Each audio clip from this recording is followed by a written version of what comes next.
ইন্নাকা হামিদুম মাজিদ। আল্লাহুম্মা বারিক আলা মুহাম্মাদিন ওয়া আলা আলি মুহাম্মাদ কামা বারাকতা আলা ইব্রাহিম ওয়া আলা আলি ইব্রাহিম ইন্নাকা হামিদুম মাজিদ। এই পবিত্র সভার পরম শ্রদ্ধাস্পদ সভাপতি সাহেব মুহতারাম আমির শরিয়া মুদ্দাজিলহুল আলী, স্টেজে উপবিষ্ট অন্যান্য উলামায়ে কেরাম ও বুদ্ধিজীবীগণ, সম্মানিত দিনদার ইমানদার নামাজি মুসল্লি ধর্মপ্রেমিক ব্রাদারানি ইসলাম, আল্লাহ রাব্বুল আলামিন আমাদেরকে আজকের সমাবেশে উপস্থিতি দেওয়ার তৌফিক দিয়েছেন। সকলে একবার মন ভরে বলি আলহামদুলিল্লাহ। সাথে সাথে লাখ কোটি দরুদ ও সালাম প্রার্থনা করি আল্লাহর হাবিবের জন্য, যিনি সৃষ্টির শ্রেষ্ঠ সম্পদ, যিনি আমাদের হাতে আল কোরআন তুলে দিয়েছেন, আল্লাহর সাথে পরিচয় গড়ে দিয়েছেন, যিনি আমাদেরকে জান্নাতের সুসংবাদ দিয়েছেন, জাহান্নাম থেকে বাঁচার পথ বলে দিয়েছেন, যার মর্যাদা মর্তবা কাবা শরীফের থেকেও বেশি। এমনকি গোটা পৃথিবীর আহলে সুন্নাত ওয়াল জামাআতের আকীদা রাসূলুল্লাহ সাল্লাল্লাহু আলাইহি ওয়াসাল্লামের মর্যাদা মর্তবা ফেরেশতাদের কাবা বাইতুল মামুর থেকেও বেশি।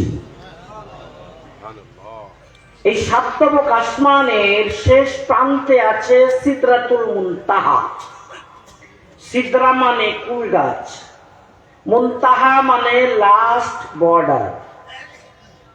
ওটা পেরিয়ে যাওয়ার ক্ষমতা কারো নেই, তবে যদি কারো ভিসা থাকে, পাসপোর্ট থাকে, মেরাজ রজনীতে যেতে পারে।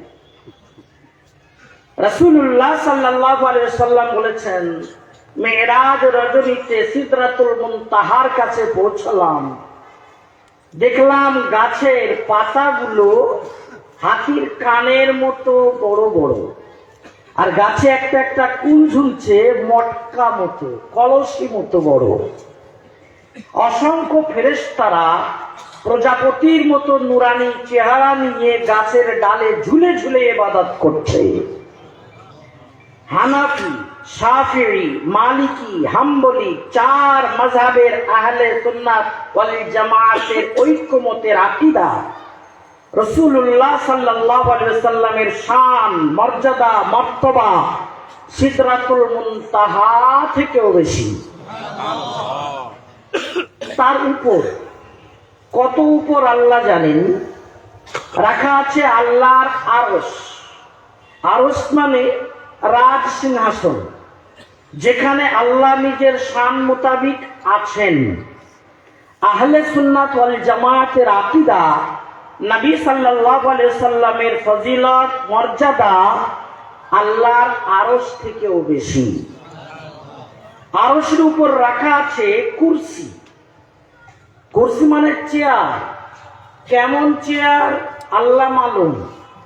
যে চেয়ারে আল্লাহ নিজের শান মোতাবিক আছেন, যে চেয়ারের আলোচনা আয়াতুল কুরসিতে আছে। কোরআন মাজিদের সর্বশ্রেষ্ঠ আয়াত আয়াতুল কুরসি। বিশ্বনবী সাল্লাল্লাহু আলাইহি ওয়াসাল্লামের মর্যাদা সম্মান ফজিলত কুরসি থেকেও বেশি। আল্লাহর আরশ কুরসির সামনে রাখা আছে লাউহে মাহফুজ। বাল হুয়া কুরআনুম মাজিদ ফি লাউহিম মাহফুজ। গোটা কোরআন লাউহে মাহফুজে সংরক্ষিত। মানুষের ভাগ্য লাউহে মাহফুজে লিপিবদ্ধ। নুন ওয়াল কলম, আল্লাহর কলম লাউহে মাহফুজে সব কিছু লিখেছে। রাসূলুল্লাহ সাল্লাল্লাহু আলাইহি সাল্লাম বলেছেন, মেরাজ রজনীতে আমি আল্লাহ তাআলার এতটা নিকটে পৌঁছলাম যে লাউহে মাহফুজে আল্লাহর কলম চলছে, আমি সে আওয়াজ শুনতে পেয়েছি। আহলুস সুন্নাহ ওয়াল জামায়াতের আকীদা, নবী সাল্লাল্লাহু আলাইহি সাল্লামের ফজিলত, মর্যাদা, মর্তবা আল্লাহর কলম থেকে বেশি, লাউহে মাহফুজ থেকেও বেশি। তাহলে আমরা যে নবীর উম্মতি, তিনি লাউহে মাহফুজ থেকে শ্রেষ্ঠ, কুরসি থেকে শ্রেষ্ঠ, আরশ থেকে শ্রেষ্ঠ, সিদরাতুল মুনতাহা থেকে শ্রেষ্ঠ, বাইতুল মামুর থেকে শ্রেষ্ঠ, কাবা শরীফ থেকেও শ্রেষ্ঠ। বলেন সুবহানাল্লাহ। বাদিয়াত খুদা কি বুজুর্গ কিসসা মুখতাসার। রাসূলুল্লাহ সাল্লাল্লাহু আলাইহি সাল্লাম বলছেন, আমি কেমন নবী, আমার মর্যাদা মর্তবা কতটা জানতে গেলে এতটুকু খেয়াল করো। কাফা বি ফখরান, কাফা বি ফখরান মান সাল্লা আলাইয়া ওয়াহিদাতান সাল্লাল্লাহু আলাইহি আশরান।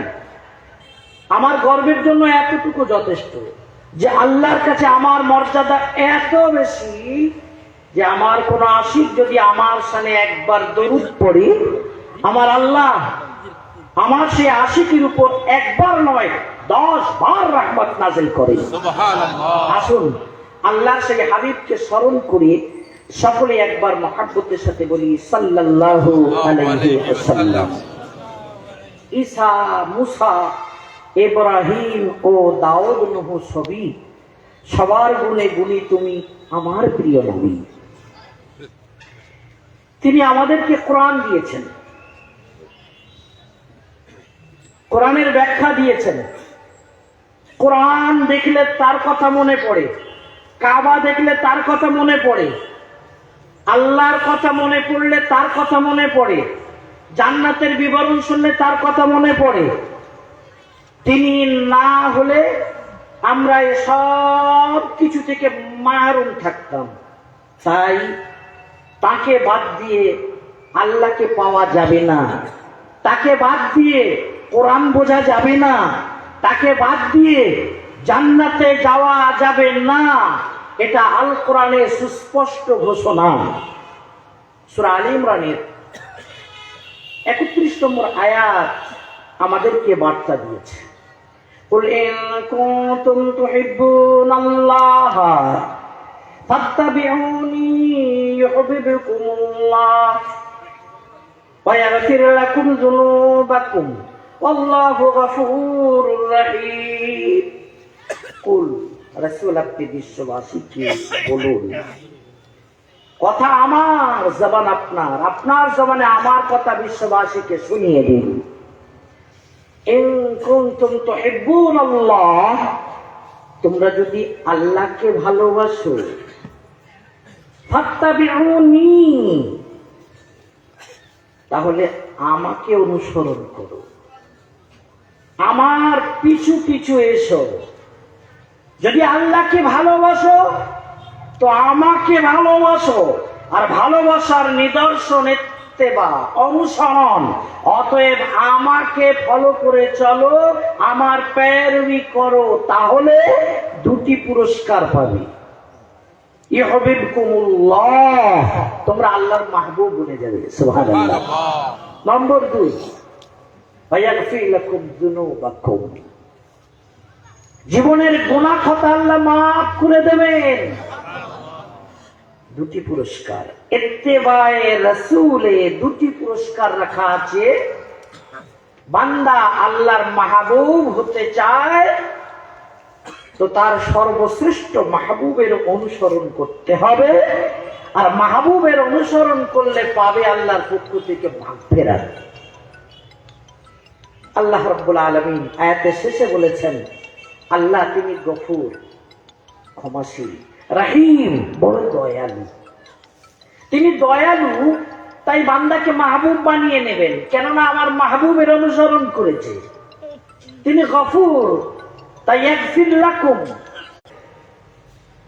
সূরা আলে ইমরানের 31 নম্বর এই আয়াত দ্বারা বোঝা গেল আল্লাহকে পেতে হলে রাসূলুল্লাহর অনুসরণ করা জরুরি। ইত্তেবায়ে রাসূল সাল্লাল্লাহু আলাইহি ওয়াসাল্লাম ছাড়া আল্লাহকে পাওয়া যাবে না।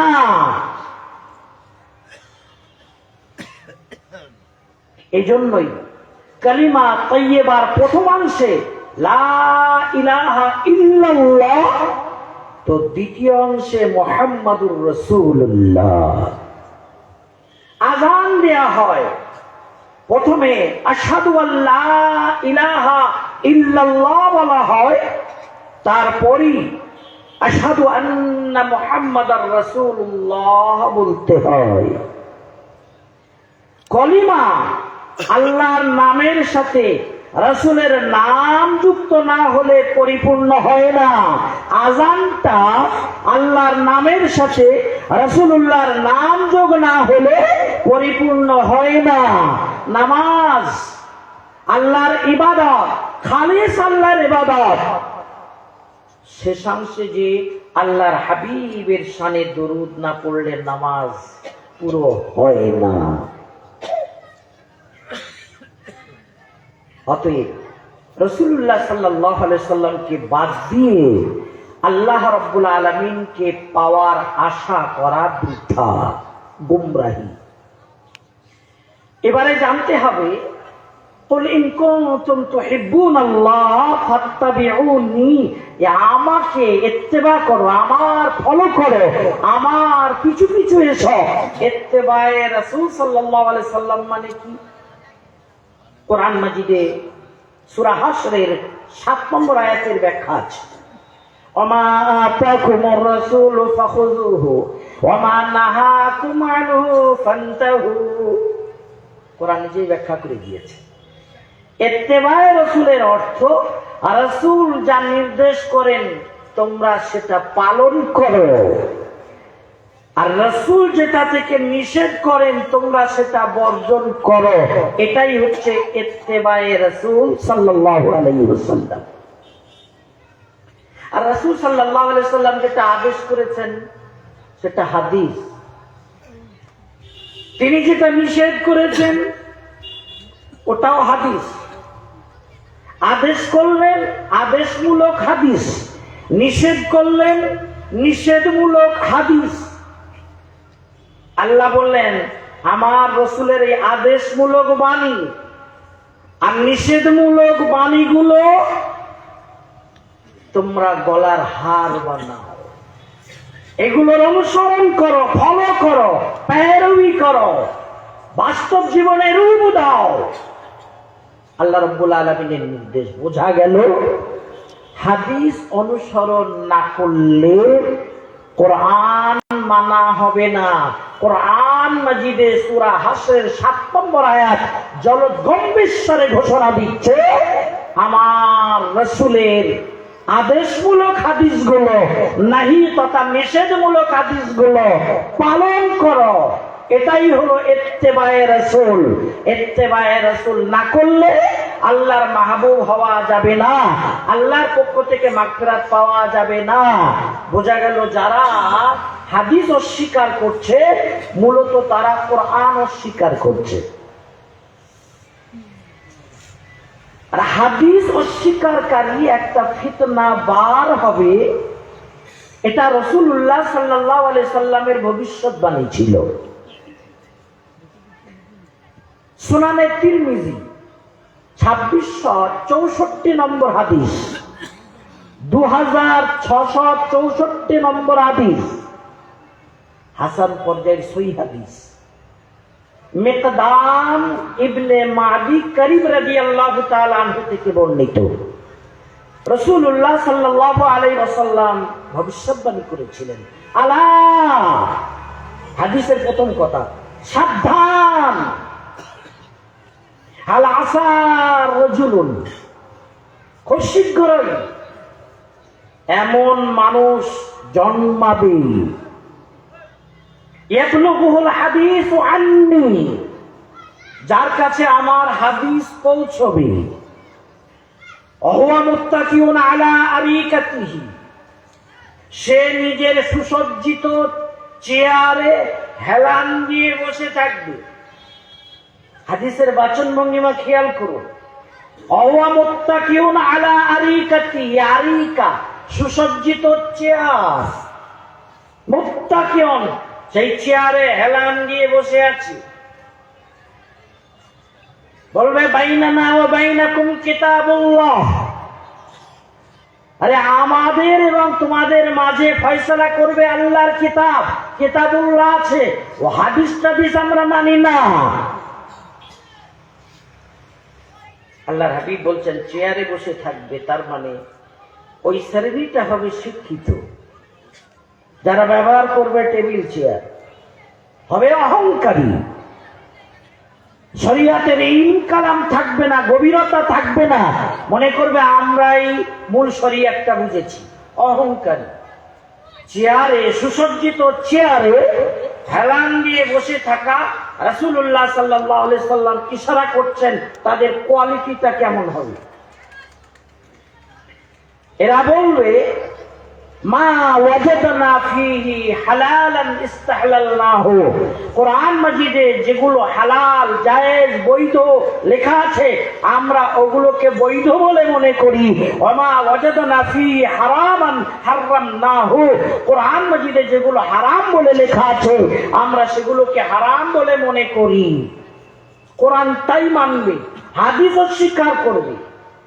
রাসূলুল্লাহ সাল্লাল্লাহু আলাইহি সাল্লাম এই হাদিসের শেষাংশে বলছেন ওয়া ইন্না মা হারামা রাসূলুল্লাহ সাল্লাল্লাহু আলাইহি ওয়াসাল্লাম কামা হারামাল্লাহ, তবে শোনো নিশ্চিতভাবে আমি আল্লাহর রাসূল বলছি, আমি রাসূলুল্লাহ যেগুলোকে হারাম করেছি সেগুলোর গুরুত্ব, আমল করার ক্ষেত্রে সেগুলোর আহাম্মিয়ত যেমন আল্লাহ হারাম করেছেন ওগুলো যেমন গুরুত্বপূর্ণ, আমি যেগুলো হারাম করছি সেগুলো আমল করার ক্ষেত্রে তেমনি গুরুত্বপূর্ণ।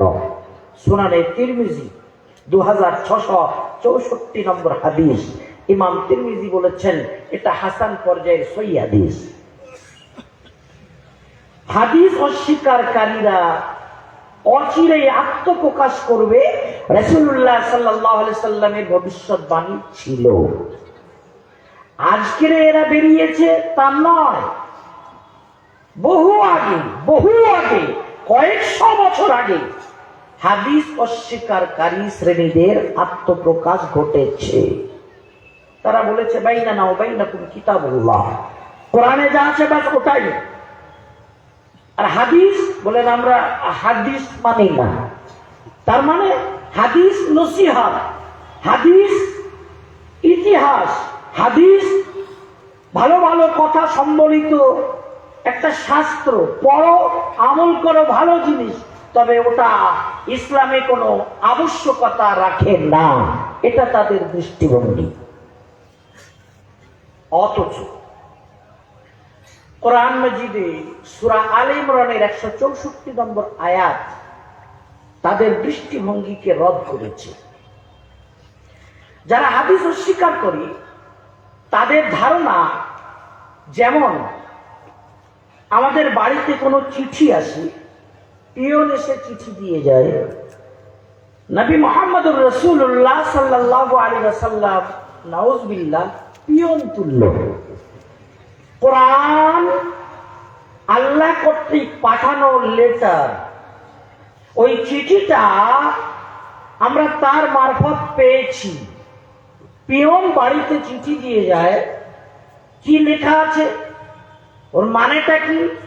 ছেলে বিদেশ থেকে বাপের কাছে চিঠি লিখেছে, পয়সা পাঠাতে হবে, তো এই পয়সাটা বাপ পাঠাবেন কিনা, কিভাবে পাঠাবেন, পয়সা যদি না থাকে ইন্তজাম কিভাবে হবে?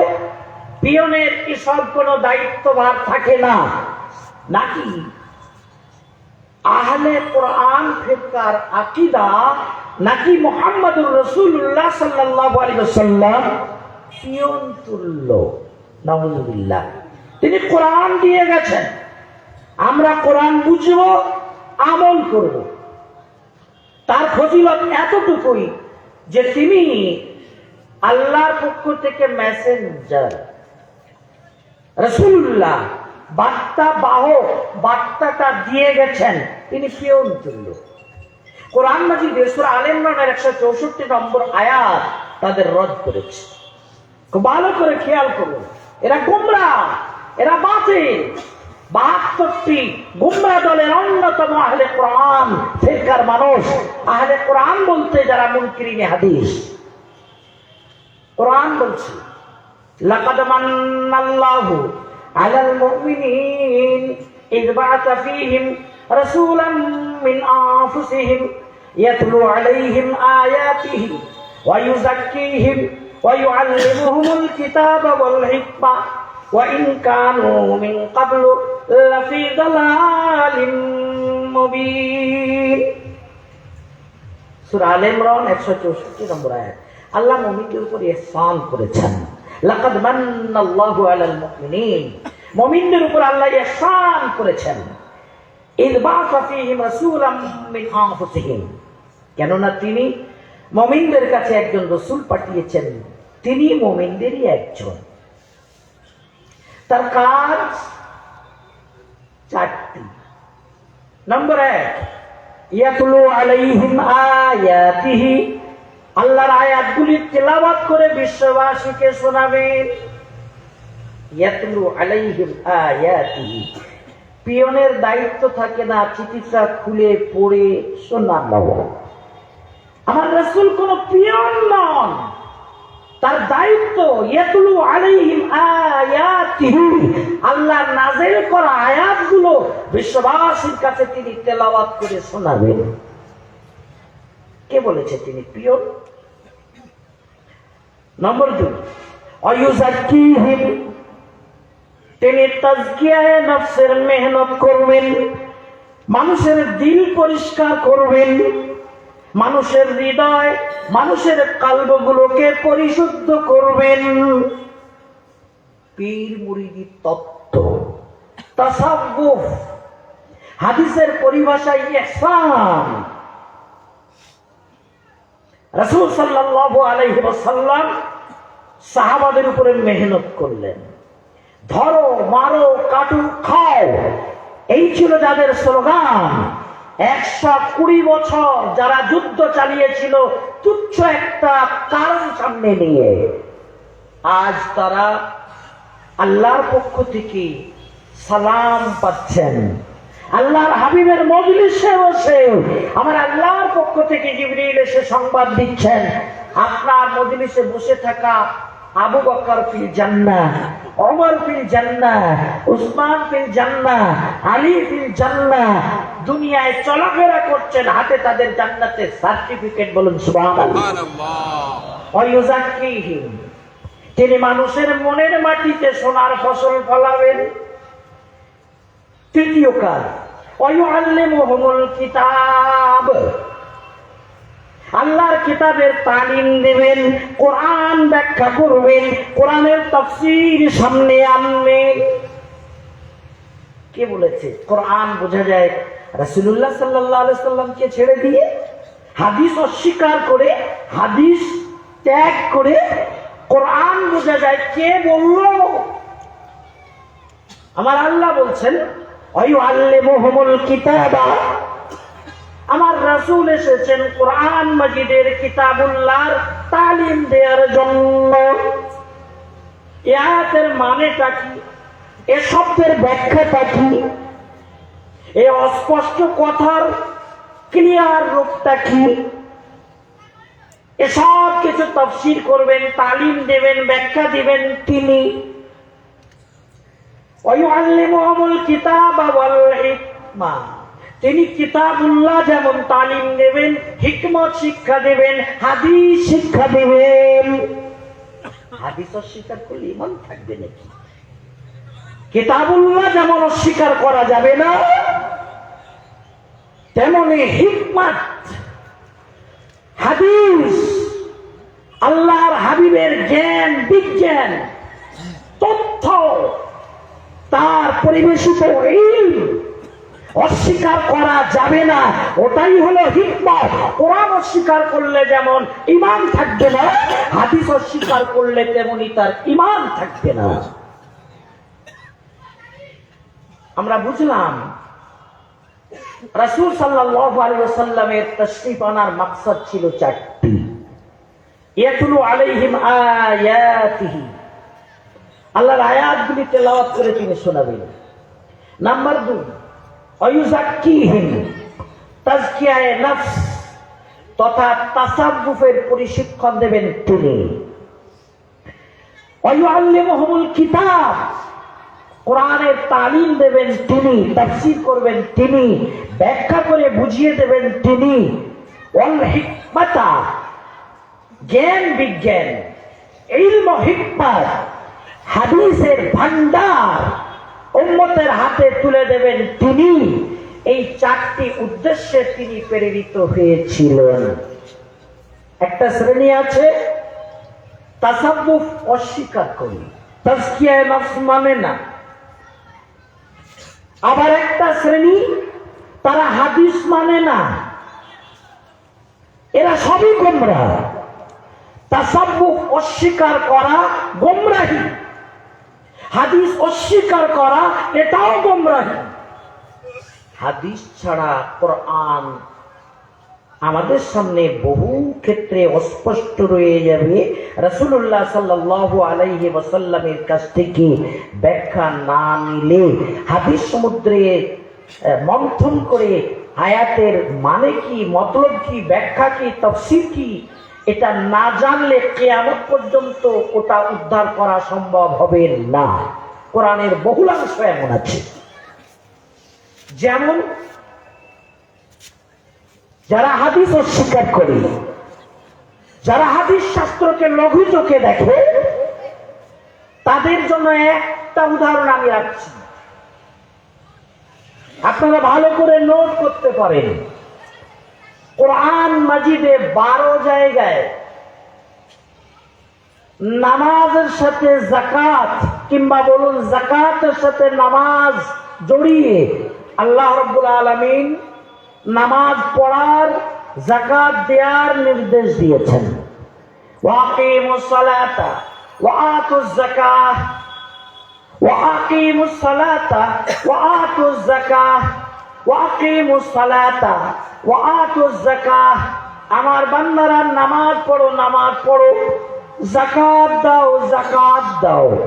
একবার নয়, দুবার নয়, কোরআন মাজিদে 12 জায়গায় আল্লাহ কথা বলেছেন নামাজ পড়ো। ফজরের করাকাত, আমি জিজ্ঞেস করছি, ফজরের ফরজ নামাজ কয় রাকাত? কোরআনে নেই। যোহরের ফরজ নামাজ কত রাকাত? কোরআনে নেই। আসর, মাগরিব, ইশার ফরজ নামাজ কত রাকাত? কোরআনে নেই।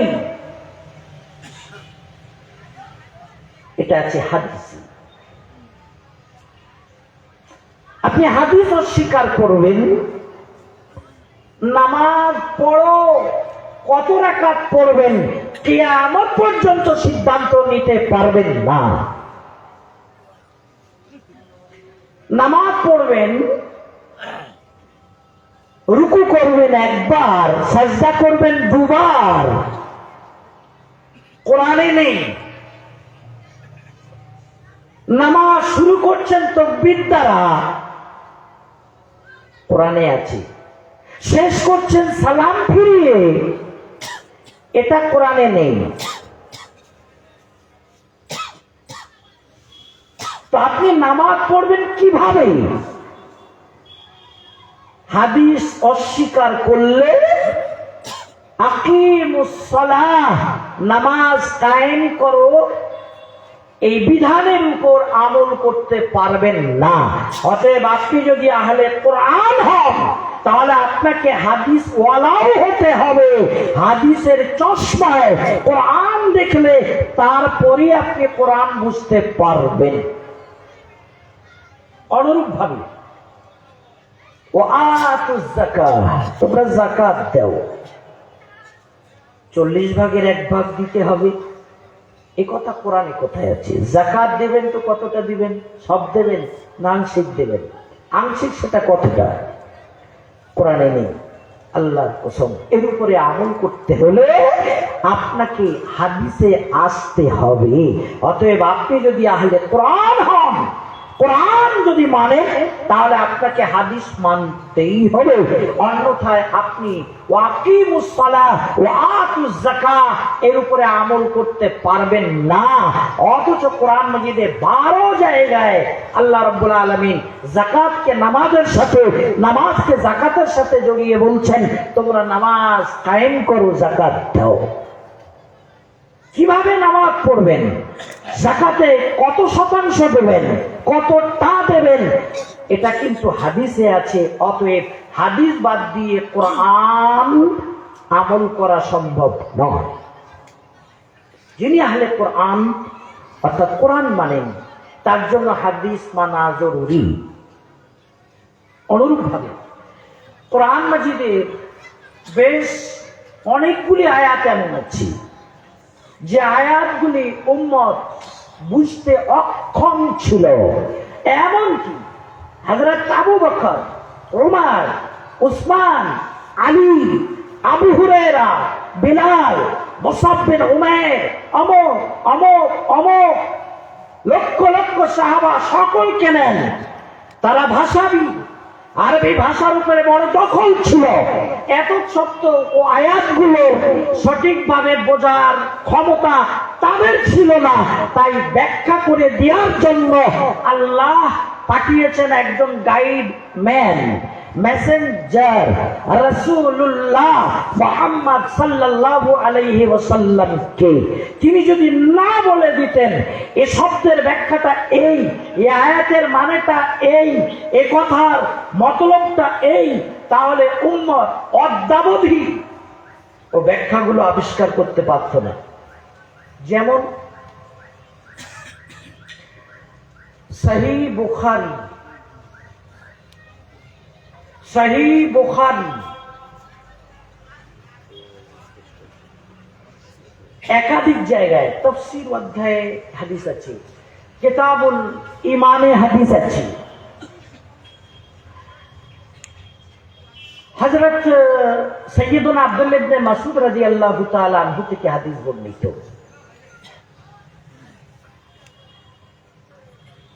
সূরা আনআমের 82 নম্বর আয়াত নাযিল হলো। আল্লাহ রাব্বুল আলামিন বললেন, আল্লাযীনা আমানু ওয়া লাম ইয়ালবিসু ঈমানাহুম বিযুলমিন উলাইকা লাহুমুল আমনু ওয়া হুম মুহতাদুন।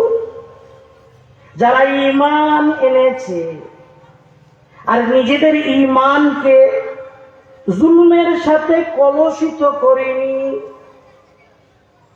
এদেরই জন্য আছে আযাব থেকে নিরাপত্তা, আর এরাই হচ্ছে হেদায়েত প্রাপ্ত।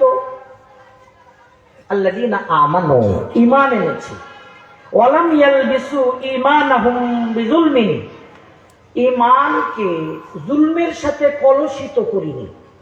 কলুষিত করা মানে মিক্সচার করা, মিলানো। ঈমান আনার পরে কোন রকম জুলুম করিনি। জুলুম মানে সহজ বাংলায় বলছি, ত্রুটি বিচ্যুতি।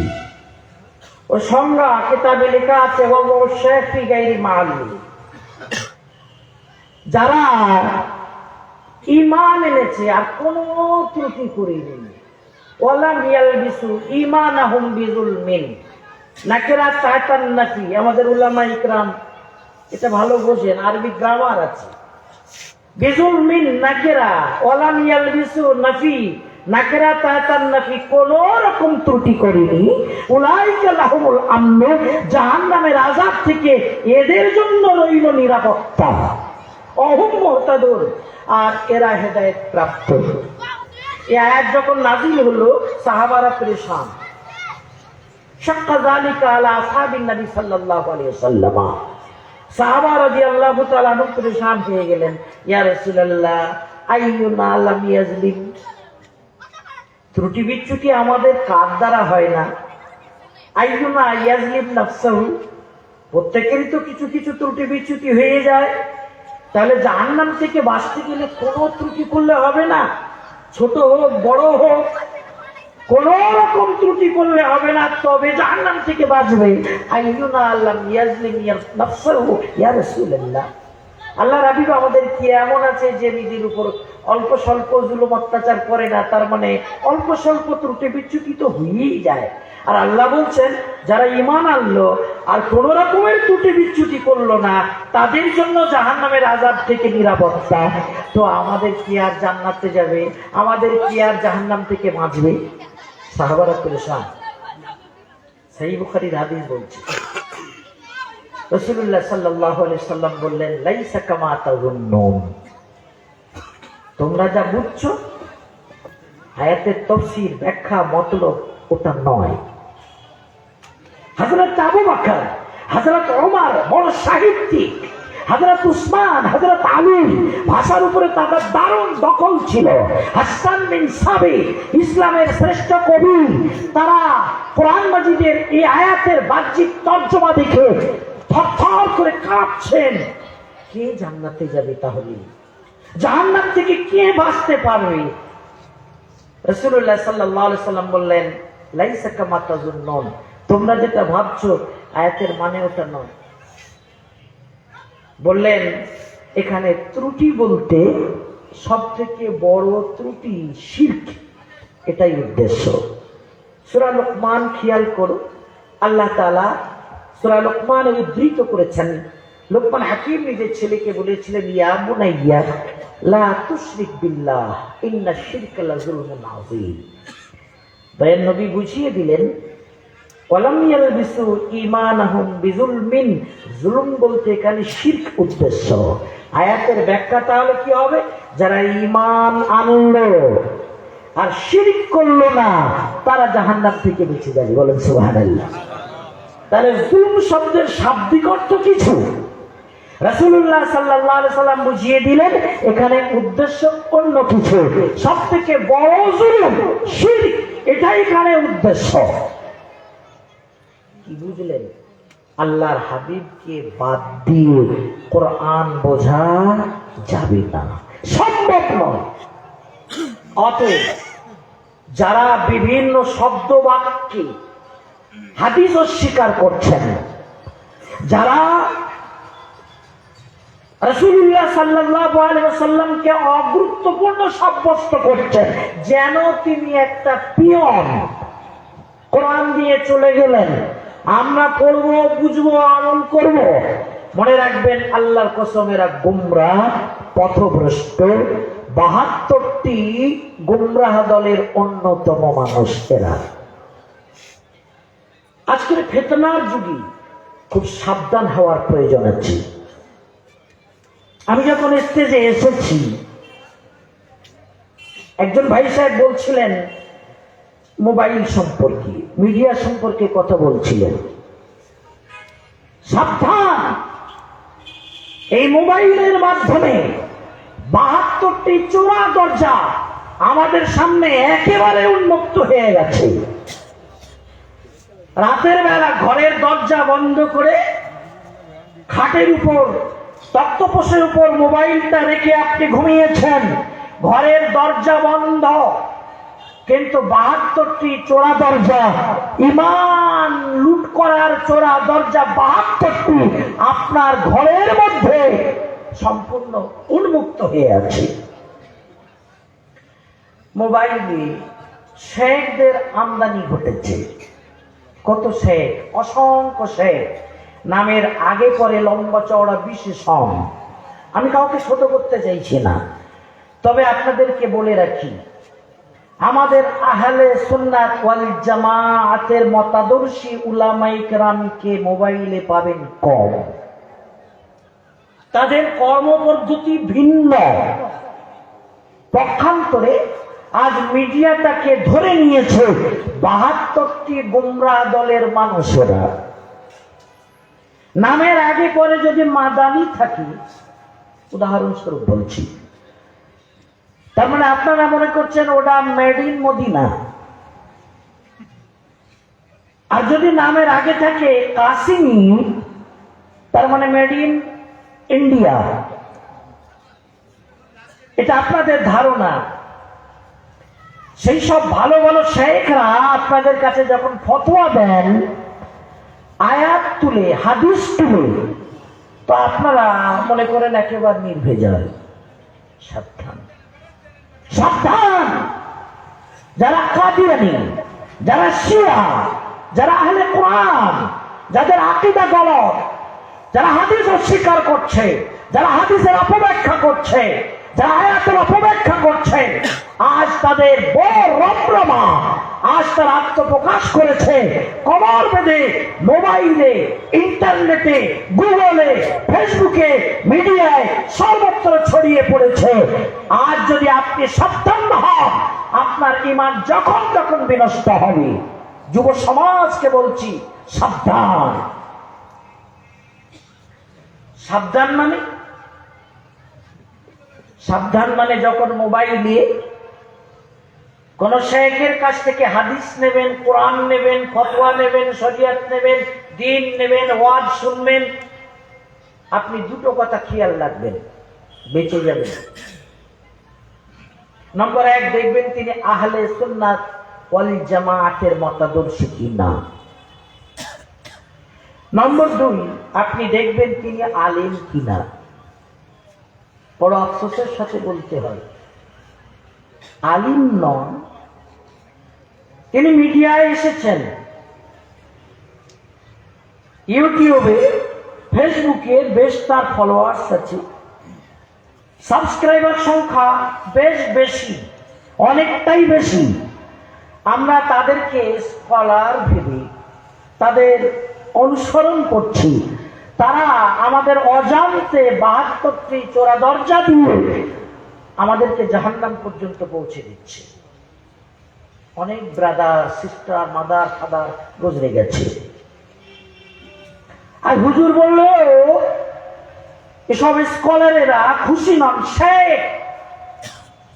সাবধান, দেখবেন তিনি আলিম কিনা, দেখবেন তিনি আহলে সুন্নাহ ওয়াল জামাতের মতাদর্শী কিনা। এই দুটি জিনিস না দেখলে আপনার পতন অনিবার্য। আপনার অজান্তে আপনাকে গলিপথে ঢুকিয়ে দেবে। ফিতনার যুগে মুক্তির পথ একটাই, আহলুস সুন্নাতি ওয়াল জামাআতের পথ। সুনানে তিরমিজি 2641 নম্বর হাদিসে কথা বলা আছে, وإن بني إسرائيل تفرقت على 72 ملة وتفترق أمتي على 73 ملة كلهم في النار إلا ملة واحدة قالوا ومن هي يا رسول الله قال ما أنا عليه وأصحابي رواه الترمذي وقال هذا حديث مفسر حسن غريب। বনি ইসরাইলদের 72 দল হয়েছিল, আমার উম্মতের আরো এক কদম এগিয়ে 73টা দল হবে। কুল্লুহুম ফিন্নার, সব জাহান্নামে যাবে, ইল্লা মিল্লাতান ওয়াহিদা, একটা জামাত জান্নাতে যাবে। ক্বালু, সাহাবারা বললেন ইয়া রাসূলুল্লাহ, ওই জামাত কোনটি? রাসূল সাল্লাল্লাহু আলাইহি ওয়াসাল্লাম বললেন, মা আনা আলাইহি ওয়া আসহাবি, আমি নবী যে সুন্নতের উপরে প্রতিষ্ঠিত, ও আসহাবি, আর আমার সাহাবাদের জামাত যে তরিকার উপরে আছে।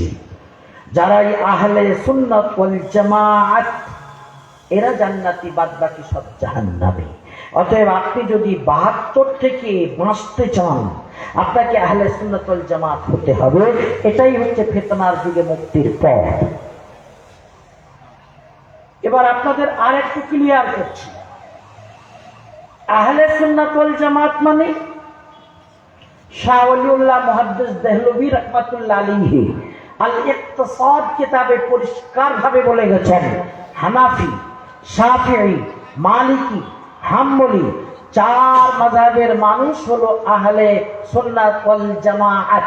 কেউ যদি বলে আমি মাযহাব মানি না, শাহ ওলিউল্লাহ মুহাদ্দিস দেহলভী বলেছেন তিনি আহলে সুন্নাত ওয়াল জামাতের অন্তর্ভুক্ত নন। খুব ক্লিয়ার কথা। হানাফি, শাফি, মালিকি, হাম্বলি 4 মাযহাবের মানুষ সকলেই রাসূল সাল্লাল্লাহু আলাইহি সাল্লামের সুন্নাত এবং জামাতে সাহাবার তরিকায় প্রতিষ্ঠিত। হয়তো মনে করবেন হুজুর তাহলে 4 কেন? 4 তাদের কোরআন হাদিস গবেষণার তারতম্যের কারণে 4টি মাযহাব। গবেষণার তারতম্য, সবার উসুল একই, তারা সুন্নাত এবং সাহাবাদের তরিকা সামনে রেখেই নিজেদের মাযহাব প্রতিষ্ঠিত করেছেন এবং নিজেদের মাসালা মাসাইল গবেষণা করেছেন। সকলেই আহলে সুন্নাত ওয়াল জামাআত, সবারই গবেষণা পদ্ধতি একই। মাসালা এসেছে, দেখো আল কোরআন কি বলছে, কোরআনে নেই দেখো হাদিস কি বলছে, হাদিসে নেই দেখো ইজমায়ে কি বলছে, ইজমায়ে উম্মতে নেই কিয়াস আল মুস্তানবাত মিন হাদিস সালাসা। কিয়াস মানে নিজের পক্ষ থেকে একটা বলে দিলাম অনুমান করে না, ওর জন্য পড়তে হয়, ওর জন্য পড়তে হয়। এই নবাগত মশলার সমাধান কোন আয়াতে, হাদিসের কোন ঘটনা, ইজমায়ে উম্মতের কোন উদাহরণের সাথে মেলানো যায়, ও মিলানোর সিস্টেম আছে, উসুল আছে, নীতি আছে। এর জন্য উসুলে থেকেই পড়তে হয়। এভাবে সমস্ত মাযহাবওয়ালারা মাসালা গবেষণা করেছেন। তবে তারতম্য কেন?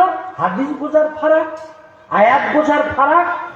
আর এভাবে গবেষণা করার অধিকার, ইজতিহাদগত ক্ষমতা তাদের ছিল। আমি মোহাম্মদ নাসিরউদ্দিন চাঁদপুরি, আমার 2টো হাত, তো আমি 2 ব্যক্তি নই, আমি একজন।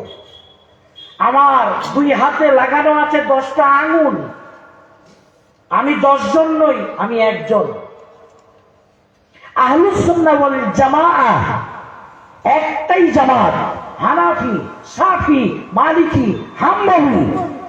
তাদের কোরআন হাদিস তথা রাসূলুল্লাহ সাল্লাল্লাহু আলাইহি সাল্লামের সুন্নাত, সাহাবাদের আদর্শ ও তরিকা গবেষণার পদ্ধতির তারতম্যের কারণে 4টে, অন্যথায় তারা এক।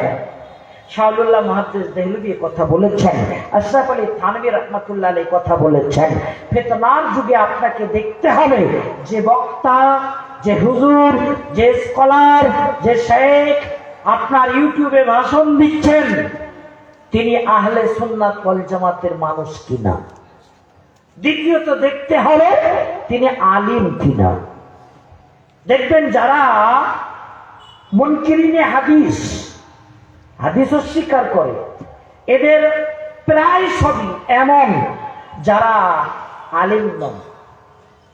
এজন্যই হাদিসটা আমার মনে পড়ে গেল, সুনানে তিরমিজি যে হাদিসটি পূর্বে বলেছি, রাসূলুল্লাহ সাল্লাল্লাহু আলাইহি সাল্লাম বলেছেন, ওয়া মুত্তাকিউন আলা আরিকাতিহি, সুসজ্জিত চেয়ারে হেলান দিয়ে বসে আছে।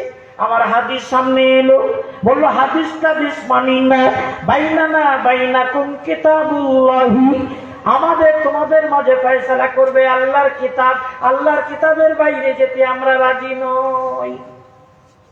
চেয়ার টেবিলের মানুষ, কোন ওস্তাদ ধরে পড়িনি, আরবি সম্পর্কে দক্ষতা নেই, আলেমে দ্বীন নয়, হাদিসও স্বীকার করছে। যারা আজ মিডিয়াতে কোরআন তুলে আপনাদেরকে দেখাচ্ছেন, আছে ইউটিউবে কিছু স্কলার, মুখে দাড়ি পাবেন না, কোরআন তুলে তুলে দেখান ঘন ঘন, যেই কিতাবুল্লাহ যথেষ্ট। হাদিস থেকে আপনাদের ফিরিয়ে আনতে চাইছে। তারা কোনো মাদ্রাসায় পড়েনি, আদর্শ ওস্তাদের কাছে পড়াশোনা করেননি, আলিম নন, স্টাডি করেছেন। খুব ভালো করে মনে রাখবেন, আলেম কাকে বলে? সংক্ষিপ্ত কথা বলছি, সময় হাতছানি দিচ্ছি। আলিম কাকে বলে? আলিম চেনার জন্য 3টি শর্ত মনে রাখবেন। নম্বর 1, তিনি যেন কোরআন মাজিদ বিশুদ্ধ পড়তে পারেন। নম্বর 2, তিনি যেন আরবি ভাষায় দক্ষ হন। সূরা ইউসুফের 2 নম্বর আয়াত বলছে, ইন্না আনজালনাহু কুরআনান আরাবিয়্যান লাআল্লাকুম তাকিলুন। কুরআনান আরাবিয়্যান, কুরআন মাউসুফ, আরাবিয়ান সিফাতে লাজিমা, আরবি ছাড়া কোরআন হয় না। অতএব যে আরবি বোঝে না সে কোরআন কি বুঝবে? আলিম হওয়ার শর্ত তাকে আরবি বুঝতে হবে। একবারই ব্যাখ্যা আমি আমার ক্লাসে পেশ করলাম, তো দর হাদিসের ছেলেরা বললো, হুজুর তাহলে আমাদের তো দুদিন পরই পাগড়ি পরিয়ে দেবেন, আমরা আলিম না। অনেকেই তেমন আছে আরবি ঠিক মতন বুঝি টুঝি না, ফারেক হয়ে যাচ্ছি। আমি বললাম দুঃখ পাওয়ার কিছু নেই, তোমরা মাওলানা হয়ে যাচ্ছ, মাওলানা হয়ে যাচ্ছ, পাগড়ি দিচ্ছি মানে মাওলানা, একটা জায়গায় পৌঁছে গেছো। সব মাওলানা আলিম নন, তো ভালো করে মনে রাখবেন, সব মাওলানা আলিম নন, এগুলো বুঝতে হয়। তো আলিম হওয়ার দ্বিতীয় শর্ত তিনি যেন আরবি ভাষায় দক্ষ হন। তৃতীয় শর্ত, ইমাম বুখারী সহিহ বুখারীতে কিতাবুল ইলমে হেডিং এ লিখে দিয়েছেন ইন্নামাল ইলমু বিত্তাআল্লুম। সেই ইলমের ধর্তব্য যে ইলম আদর্শ ওস্তাদের কাছ থেকে নেওয়া হয়েছে। ওস্তাদকে নাম বলো, আল্লাহর হাবিবের উস্তাদ আল্লাহ, সাহাবাদের উস্তাদ রাসূলুল্লাহ সাল্লাল্লাহু আলাইহি সাল্লাম, তাবিঈনের উস্তাদ সাহাবা, তাবিঈনের উস্তাদ তাবিঈন, হালুম্মা জাররান, চলতে চলে যাও। আমাদের প্রত্যেক মুহাদ্দিস মুফাসসির যারা স্টেজে তাশরীফ ফরমা আছেন, প্রত্যেকেই বলবেন আমি তাফসীর পড়েছি অমুকের কাছ থেকে, হাদিস পড়েছি অমুকের কাছ থেকে, তার উস্তাদ অমুক, দাদা হুজুর অমুক, পরদাদা হুজুর অমুক, চতুর্থ নম্বরে অমুক, পঞ্চম নম্বরে অমুক। যেতে যেতে শাহজুল্লাহ মুহাদ্দিস দেহলভী, শাহজুল্লাহ মুহাদ্দিস দেহলভী থেকে ভারত উপমহাদেশের সমস্ত মুহাদ্দিসের সমাজ ইমাম বুখারী পর্যন্ত, ইমাম বুখারী থেকে রাসূলুল্লাহ সাল্লাল্লাহু আলাইহি সাল্লাম পর্যন্তের সমাজ, প্রতিটি হাদিসের আগে লেখা আছে, বলুন সুবহানাল্লাহ। এভাবে যারা নিজেদের ইলমের টাওয়ার রেখেছেন, যোগসূত্র রেখেছেন, সনদ রেখেছেন, তারা আলিম। অতএব যিনি আদর্শ উস্তাদের সুহবতে থেকে তাফসীর পড়েননি বা হাদিস পড়েননি তিনি আলিম নন। ইন্নামাল ইলমু বিত্তাআল্লুম। আদর্শ উস্তাদের কাছে যিনি মুতাআল্লিম হচ্ছেন, শিষ্যত্ব গ্রহণ করছেন, ইলম হাসিল করার জন্য তিনি আলিম। এগুলো দেখলে ধরা পড়বে অনেক শেখ আছেন যারা সোশ্যাল মিডিয়ায়, ফেসবুকে, ইউটিউবে ব্ল্যাকমেল করছেন, মিসগাইড করছেন, ভুলভাল ফতোয়া দিচ্ছেন, আপনাদের ঈমান লুট করছেন। সুস্পষ্ট কথায় বলছি, আপনারা তাদেরকে চিনতে পারবেন। যাক, আমি বলছিলাম কোরআন বুঝতে হলে আপনাকে হাদিস নিতেই হবে। যারা বলছে আমরা কোরআন নেব হাদিস নেব না, এদেরকে বলা হয় আহলে কোরআন। আর একটা দল তারা বলছে আমরা কোরআন নেব হাদিস নেব আর কিছু নেব না, এরা হলো আহলে হাদিস। আর কিছু মানে ইজমা নেব না, কিয়াস নেব না। আমরা কোরআন মানি, হাদিস মানি, ইজমা মানি, কিয়াস মানি, আমরা হলাম আহলে সুন্নাত ওয়াল জামাআত। তাহলে আজকের মঞ্চ থেকে বুঝলেন আহলে কোরআন হলে হবে না, আহলে হাদিস হলে হবে না, ক্লিয়ার কথা। হতে হবে আহলে সুন্নাত ওয়াল জামাআত, যারা রাসূলুল্লাহ সাল্লাল্লাহু আলাইহি সাল্লামের সুন্নাত, জামাতে সাহাবার তরিকা ফলো করে চলে, চার মাযহাবের এই আহলে সুন্নাত ওয়াল জামাতের মতাদর্শী হয়ে আপনাকে চলতে হবে। শাহজুল্লাহ মুহাদ্দিস দেহলভী মুসনিদুল হিন্দ তিনি সুস্পষ্টভাবে এটা ঘোষণা করেছেন। এটাই হচ্ছে ফিতনার যুগে মুক্তির পথ। কত রকমের অভিযোগ বলছে হাদিসে পরস্পর বিরোধী কথা আছে, তাহলে আমরা হাদিস নেব কেন?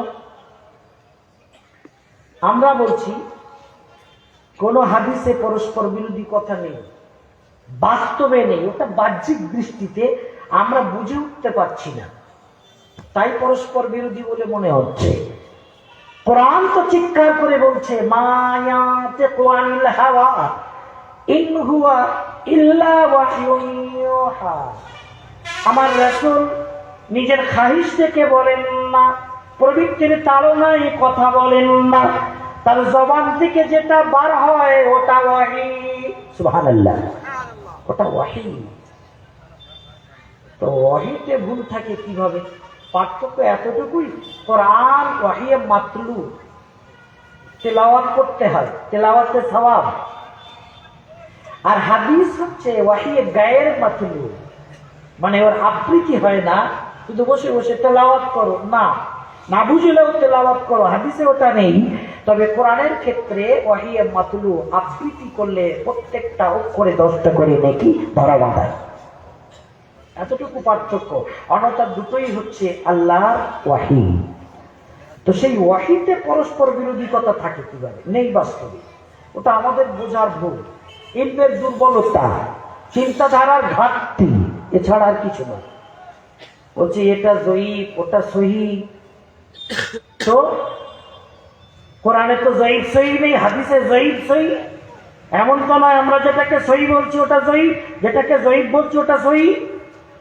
একটা ওয়াসওয়াসা ঢুকিয়ে দিন, পৃথিবীতে কোন এমন শাস্ত্র আছে যে শাস্ত্রের সনদ আছে?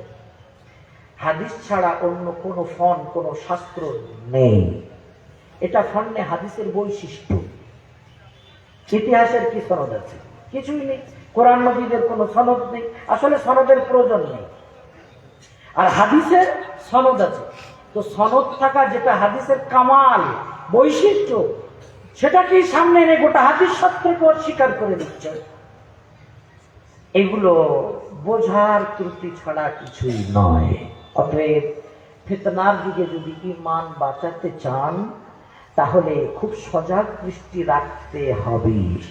অনেকেই সম্প্রীতির নামে বলে এখন আর ভাগাভাগি করলে হবে, সব মুসলিম এক হও। হ্যাঁ, একের জায়গায় আপনাকে এক হতে হবে। যেমন একটু আগে আমাদের অ্যাডভোকেট সাহেব ওয়াকফ বিল সম্পর্কে বলছিলেন, ওখানে আপনাকে এক হতে হবে। সবাই আওয়াজ তুলুন, শিয়া হন, আহলে হাদিস হন, হানাফি হন, দেওবন্দি হন, বেরেলি হন, যে মতপথের হন, যদি আপনি বলেন আমি মুসলিম, আর ওয়াকফ সম্পত্তির উপর যদি আপনার আমল থেকে বিশ্বাস থাকে যে ওয়াকফ করা শরিয়াতে জায়েজ, ওই শরিয়াতের বাউন্ডারির ভিতরে নিজেকে যদি ভাবেন, আওয়াজ তুলুন, এক হন। একের জায়গায় এক হন, তবে সব জায়গায় না। আপনাকে কিন্তু 72টা থেকে বেঁচে থেকে আহলে সুন্নাত ওয়াল জামাতের মতাদর্শী হতে হবে, অন্যথায় খবর আছে, খবর। প্যারে হাজরি, শেষ কথা বলছি।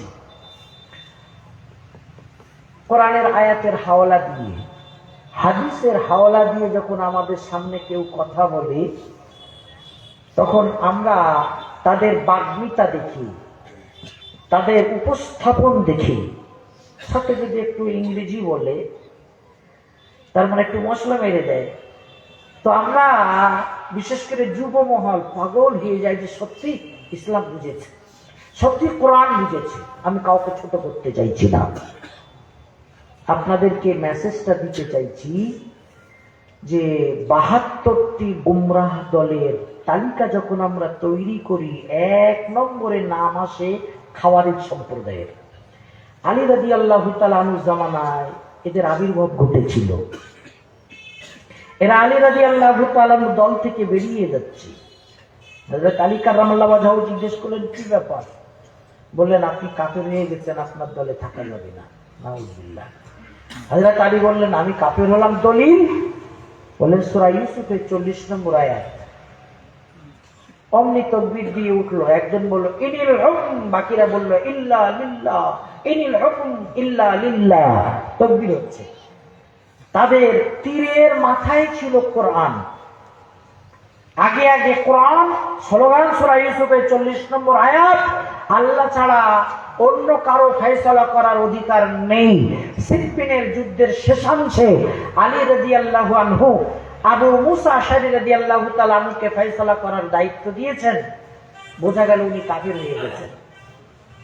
এই হচ্ছে তাদের মাদার। হযরত আলী খুব পিছকে হেসেছিলেন। উনি বললেন বাহ, আরে তোমরা তো তারাই যারা উপস্থিত ছিল সেই মজলিসে, যে মজলিসে মসজিদে নববীর মেম্বারে দাঁড়িয়ে আমার রাসূল বলেছিলেন আবু বকর ফিল জান্নাহ, ওমর ফিল জান্নাহ, উসমান ফিল জান্নাহ, আলী ফিল জান্নাহ, আমি সেই আলী, আমাকে চিনতে পারছো না? মসজিদে নববীর মেম্বারে দাঁড়িয়ে আল্লাহর হাবিব বলেছিলেন আমার আলী জান্নাতি। বলেন সুবহানাল্লাহ। সূরা ইউসুফের 40 নম্বর আয়াতের আলোকে সেই আলীকে যারা কাফের দেখছো কারা তোমরা? হযরত আলী বলেছিলেন বুঝেছি বুঝেছি, আমার রাসূল আমাকে বলেছিলেন ওগো আলী, তোমার উদাহরণ নবী ঈসা আলাইহিস সালামের মতো। ঈসা নবীর অতি ভক্তিতে খ্রিস্টান জগৎ গোমরাহ হলো, ঈসা নবীর দুশমনি করে ইহুদ জগৎ ধ্বংস হলো। ওগো আলী, তোমার অতি ভক্তিতে একটা শ্রেণী গোমরাহ হবে। কারা? শিয়া। আচ্ছা ওগো আলী, তোমার দুশমনি করে আর একটা জামাত পথভ্রষ্ট হয়ে যাবে, পথচ্যুত হবে, তারা হবে জাহান্নামী। হযরত আলী বললেন বুঝেছি বুঝেছি, তোমরা তারাই, যাও আনতুমুল খাওয়ারিজ মিন্না, তোমরা আমাদের দলচ্যুত হয়ে গেল। ওদের নাম হলো খাওয়ারিজ, এখনো তাদের ঐতিহাসিক নাম, পারিভাষিক নাম খাওয়ারিজ। যাদের তীরের উপরে ছিল কোরআন, যাদের স্লোগান ছিল কোরআনের আয়াত, কিন্তু তারা 72টি গুমরা দলের 1 নম্বরে।